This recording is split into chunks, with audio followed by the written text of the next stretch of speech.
As I can, because I know it's difficult to hear me. It's nice to see so many of you here. If we work by Tommy Robinson's numbers, there are over 5 million of us gathered here right now. And if there was ever someone who needed an education and healthcare plan, it's that man. So, could I just say that I'm not joking either? There are literally millions of us. There are millions of us, and what we're talking about is described as a ticking time bomb. It's not a ticking time bomb. It has already gone off. And what we need is a government that is going to help clear it up and not brush it under the table or under the rug. My name's Alistair Barrie. I am a stand-up comedian, but I don't need to be funny today, mainly because Ed Davey's coming down later and he'll probably turn up on a hoverboard or something, so not much point in trying to beat him. I should have learned my speech, but unfortunately I've got 2 sent children and I work weekends, so excuse me if I'm coming off notes.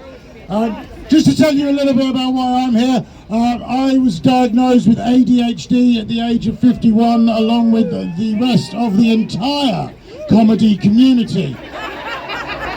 It was a bit of a surprise, but it turned out after living with our families for all of lockdown, they wanted to know why we were such a pain in the arse, and that turned out to be the reason. I also discovered as a result that I have 2 wonderful, beautiful 6- and 7-year-old children who have been diagnosed ADHD. So obviously, as they've got a diagnosis, we haven't got an EHCP. We are, I'm sure, like many of you here, we're going to tribunal because according to someone who works over there, we're trying to game the system. Yes, we're trying to game the system. Any system this badly broken could not be gamed even if you tried. Kemi Badenoch, a woman who can't find a culture she couldn't agree with, I mean, she'd fight a yogurt, that woman. She has said that I'm just another middle-class person looking for a golden ticket. No, trying to bring up my children to the best of my ability. Lee Anderson recently said, oh, this ADHD, autism, it's in my day, it's just bad parenting. In my day, we just used to call them irritating little gits. Well, you know what? We all know all children have their moments of being irritating little gits, but what we're trying to do is bring them up so they can fulfill their potential and not grow up to be irritating big gits or members of the Reform Party. To be honest, I'm very lucky. My wife and I have worked very hard and we're lucky enough to be able to have afforded a private diagnosis. Many, the vast majority can't. But we've probably spent nearly £10,000 to get to where we are, which is to have achieved essentially nothing. If that's gaming the system, then I'm really not very good at it. Okay, as many of you will know, if you go to tribunal, if you stick with this ludicrous system all the way through, there is a 98% success rate at the end of it. That's insane, because each child is costing the system another £2,000 per child to get to where they are. That's money that could be spent on schools, on training, on teachers, and most importantly, on our kids. And if you live where I do, on bins as well. The present system is failing everybody, okay? That's my kids are, I'm all right, my kids are not, they don't have terribly complex needs, they just need more support. They're what Lisa Lloyd calls the send-betweeners. They're not going to get into a special send school, they don't have the needs for that, there isn't the space for them. But mainstream school is failing them as well. EHCPs are not working. So you don't have to replace EHCPs. What you need to do is restructure the entire process, because if you look at the vaguest figures, it's about 25% of all children have some neurodiversity, which is why we are fighting for ordinary. Fight for ordinary means 25% of any group is a large section. We need to fight for everyone, and we have people who don't even believe us, my mother being one of them. I told my mother my daughter had been diagnosed autistic, and her first words were, "I don't think so, darling." So but we have a generation looking at this going, oh, it's ridiculous, it's just a label, we didn't have this back in the day. Your grandfather was not autistic, he was just a socially awkward loner with no friends and a large train set. Now we know we know that this is just we have got better at diagnosing things. That should be progress, okay? That is not gaming the system. Okay, as I say, you couldn't game a system this badly broken if you wanted to. We're just trying to do the best for our kids, and that is not bad parenting, Lee Anderson. That's called parenting. My best friend, who my son is named after, was dyslexic. He was spoken of at school as stupid. He was probably the cleverest person I've ever met, but I think that may have some bearing on why he's no longer with us, because he drank himself to an early grave. If we don't address these crises, we're not just failing our kids, we're demonising them.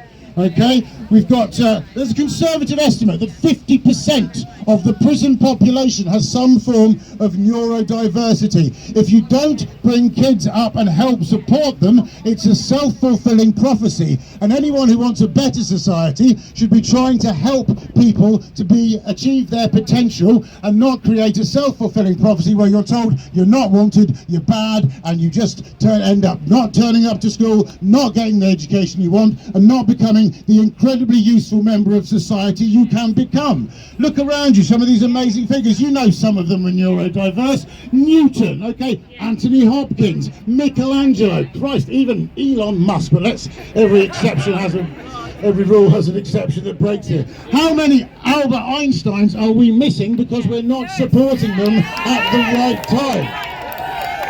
All we want to do is help our children fulfill their potential. I'd like to thank you all for being here. I'd like to thank you for listening, which is frankly more than my kids do. And I asked my son he's 6, Matthew. I said to him, I'm going to Parliament Square to talk about education tomorrow. What do you want from school? What do you want? And he said his three things were more sweets, less play, and less work. More sweets, more play. So I've got it wrong, sorry Matthew, but luckily you're at school, you can't hear me. More sweets, less work, more play, which I think are basically things we can all get behind that. But it actually reflects the fact that his school is failing him at the moment because he's struggling and he's not really having a good time. What we need to do is try and come together to make sure that our children are supported, because that way we will build a better world, and we can all come to Parliament Square to come together and fight for ordinary, not fight for division as we saw over the weekend. I'd like to thank you very much for listening. I will leave you now, and good luck. Great being the support for Ed Davey. I think that's quite fantastic. I look forward to hearing what he has to say. But it is actually nice, is it not, to have one party leader who understands that appreciating and accommodating our differences makes us a stronger society, and that is how we get the best out of each other. Thank you very much for listening, and like many of you, I'm now off to pick up.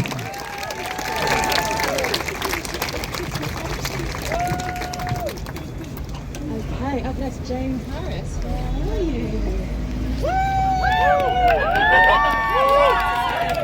Hello everyone, I'm going to try to shout. Okay, I'm Jane, I work for the amazing charity Speech and Language UK, and I'm also Vice Chair of the Disabled Children's Partnership that helped to make today happen.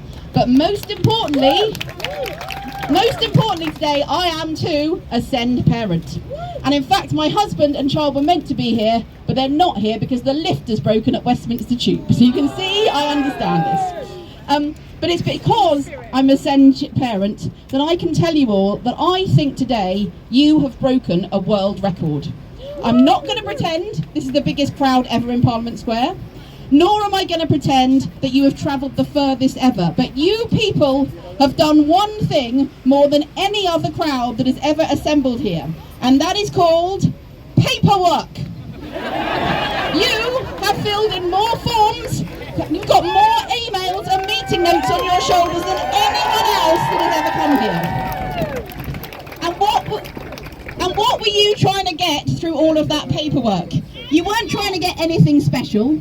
You were trying to get a place where your kid felt safe, a place where your kid could learn, and hopefully a place where your kid could make friends.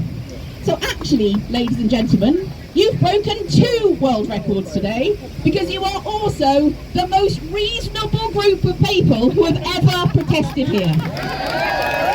Yes, so give yourself a cheer for that. Give yourself a cheer for all of those forms, all of those meetings, and also for doing all of that with barely any sleep. It's pretty blimmin' impressive. So if all of us can do all of that, we can change the SEND system for the better. It just shows you what is possible. And we know that more and more people are seeing the need for change. And that includes all of the 134 members of the Disabled Children's Partnership. Yes, that is a very, very big number. All of us know that we can make the ordinary possible for disabled children. And that's because we see that happening every single day. We see it happening in the schools we run, in the nurseries we run, in the parent groups, the youth clubs, and even the adventure playgrounds. We support every single child, from children with physical disabilities to children with lifelong speech and language challenges. And that includes the children here today from Meath School, who I'd like to give a big shout out to. But the reason that is possible across all our organisations is that we train people to support every child, whether they're a teacher, a teaching assistant, early years staff or head teachers. Do you know what? I'm going to say something that may not be so popular here. I sometimes feel sorry for teachers. And I've got to say, I too have had some bad experiences, which I'm not going to discuss, let's say for legal reasons, is the simplest way. But to be honest, they just haven't been trained for the job they're doing. It's a little bit like training someone to drive a Route Master bus and then saying, oh, by the way, I've put you on the rota tomorrow for the Boeing 747, is that okay? If they cannot fly that plane, it is not 100% their fault. It's an impossible situation, and actually loads of teachers and loads of nursery staff know it's impossible. I want all those staff to know as much about SEND as all of you do today, and ideally much, much more. And in fact, again, possible unpopular opinion flag coming up, I'd like them to learn 2 more acronyms. I would like them to learn the term PDA. Any parents? So PDA stands for Pathological Demand Avoidance. It does not stand for children being naughty. And every single teacher who teaches those children needs to learn how to treat them like equals so they don't feel freaked out at school. And then the second acronym I'd like them to learn is DLD. That stands for Developmental Language Disorder. Anyone from that crowd here? So teachers and head teachers and even multi-academy trust leaders need to know that a whopping 690,000 children have developmental language disorder. That is on average 2 children in every single classroom. And that means that they struggle to understand words. Imagine going to school and not understanding what is being said almost all the time. Even your art lessons and your PE lessons are a total nightmare because the instructions are in words. Every single teacher needs to know how to flex their communication so that those children can learn too. But ladies and gentlemen, there is one acronym, just one, that I want to swipe from the education system, and that is something called SLANT. Anyone else heard of SLANT? So if you don't know what it is, and to be honest, I wish I didn't know what it was, it is a terrible, terrible zero tolerance behaviour approach. And this is what it stands for. I should say, I don't know why so many schools are signed up to this because it doesn't make any sense. And I don't know why so many government advisors think it's okay. So here is what it is. S stands for sit up.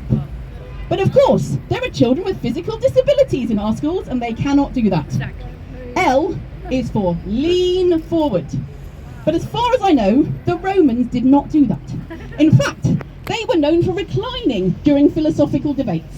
And they gave us all kinds of amazing things like coins and like aqueducts and roads. So I don't think we need to ask kids to do that. A is for ask and answer questions. But if you know that 2 million children are struggling with speech and language, you know this is not a choice to ask and answer questions, it's a matter of support, not behaviour. And here we come to something N. And I'm really worried you're going to think it's April Fool's Day when I tell you this one. Just remember that it's the 15th of September as I say this. N is for nod. So we're expecting our children to sit in rows in classrooms and nod like little dog ornaments all day. What if those children disagree? I'm pretty sure that at some of the best schools in the country, at Eton, you're allowed to have a debate and engage in critical thinking. I think every kid should be able to do that. And then finally, in our SLANT acronym, possibly the worst one, in an admittedly crowded field, is T. T is for track the teacher. So, as the teacher moves to the left, all the children are meant to track them with their eyes. As they move to the right, they're meant to do the same thing. This is simply not natural human behaviour. I'm pretty sure when I was at school, I had some good ideas when I was staring at the window, out the window or up at the ceiling. We should not be forcing children to do this. And we all know there are neurodivergent children who cannot make eye contact all day. Why would we set up a system that makes them fail from the outset? So no slanting. And in fact, I would like to set a challenge to any policymaker here before they advocate that. They should try doing it themselves for a week. Try doing it at work, try doing it at the bus stop, at home and in the supermarket, and see how it makes you feel. See if in fact you get reported for stalking. Let's see what happens. And if you're an MP, I'd like them to try it just for a day in the House of Commons, because I think they might get in trouble. And only if they do that, then they can advocate for our children to do that every single day from 9 to 3. So we know that MPs over there and government and Department for Education over there are really thinking about change, and that can feel really scary. But fundamentally, I think that is a good thing, because this situation is untenable. It's untenable for children, it's untenable for families, but it's also untenable for our economy and our society. And as we talk about change, there's one thing I would urge you to remember. The British public are mostly on our side. I'm not saying that they understand the intricacies of EHCPs and SEND support and all of that, they don't. But most of the public genuinely want all kids to have a fair shot at life. They want that for disabled children too, whether it's their sons and daughters, their nieces and nephews, or their next door neighbour. Do you know my favourite fact about SEND? I know quite a lot, I've worked in this field for 10 years, but my favourite is that when children were asked what should change about school, one of their top priorities was more support for their classmates with SEND. They could have said anything. They could have said better school dinners. They could have said anything. So the kids know what needs to change. Let's listen to the kids. Let's create an education system that we can be proud of, where every child belongs, where every child gets the right support, and where every child can learn, because it will help them, it will help their families, but it will help everyone. Now that's the positive bit, but this is not going to be easy. There is going to be a lot of work from here on. It means that everyone here is going to have to do something. It means that every one of those 134 members of the Disabled Children's Partnership are going to have to do something. And it also means involving lots of people who cannot be here today because the system has failed them so profoundly. But we have a once-in-a-generation chance to change children's lives for the better. And it will only happen if we all act. And that can mean coming to rallies like today. It can mean signing petitions, responding to government consultations, badgering your MP, or phoning into local radio phone-ins. But if we all help, we can do this. So I'd like you to look around, because I think this is your team for the next 6 months, right? And I think this is a pretty formidable team of people. You've already done all that paperwork, so I really think you can do this. So thank you for coming here today. Thank you for being such a formidable team. And remember, you are reasonable people who've done an unreasonable amount of paperwork. Thank you very much.